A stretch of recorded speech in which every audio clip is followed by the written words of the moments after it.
প্রিয় দর্শক শ্রোতা, আজকে নিজ বাড়ির পরিবেশ থেকে জানাই আপনাদেরকে সালাম, শুভেচ্ছা এবং অভিনন্দন। আজকে আমার মাকে দেখানোর জন্য, বাবাকে দেখানোর জন্য আপনাদের সঙ্গে একটি সময় দেওয়ার চেষ্টা করছি। বন্ধুরা, আম্মা অসুস্থ,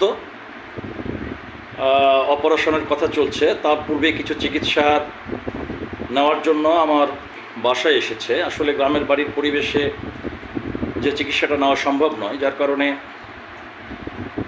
এই চিকিৎসার মধ্য দিয়ে তার কিছু আনুষঙ্গিক অসুবিধা আছে শরীরে। সেই অসুবিধাগুলো সারিয়ে ওঠার কারণে মূলত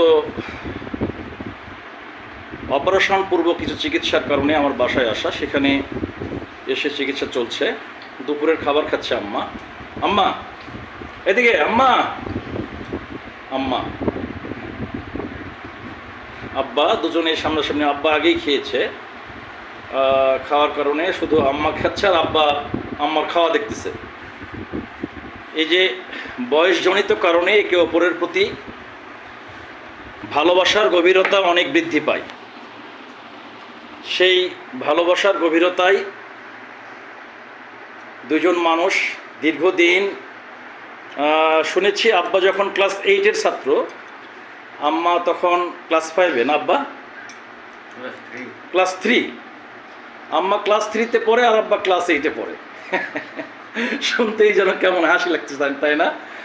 এই দুজন মানুষ সেই সময় থেকে সংসার করছে। আসলে দীর্ঘ সময় অতিবাহিত হয়ে গেল। আল্লাহ তাআলা তাদেরকে হায়াতে তয়বা দান করুক। বাবা মা বাসায় এসেছে, সেই সুবাদেই শুধু আপনাদের সঙ্গে একটি সময় দেওয়ার অভিপ্রায় মাত্র। বন্ধুরা, কথা দিয়েছিলাম যেখানেই থাকি না কেন আপনাদের সঙ্গে একটি সময়, একটি সহচর্যের চেষ্টা করব। সেই প্রতিশ্রুতির ধারাবাহিকতায় আজকে আব্বা আম্মাকে নিয়ে এসেছি আপনাদের সামনে। বন্ধুরা, আগামী দিনেও এমনি করে দেখা হবে। আমার মায়ের জন্য, মা বাবার জন্য দোয়া করবেন যেন হায়াতে তয়বা আল্লাহ তাআলা দেন এবং সকল অসুস্থতা কেটিয়ে আরও পৃথিবীতে আমাদের সঙ্গে সময় দেওয়ার আল্লাহ তাআলা তাদেরকে নেক হায়াত দান করুক।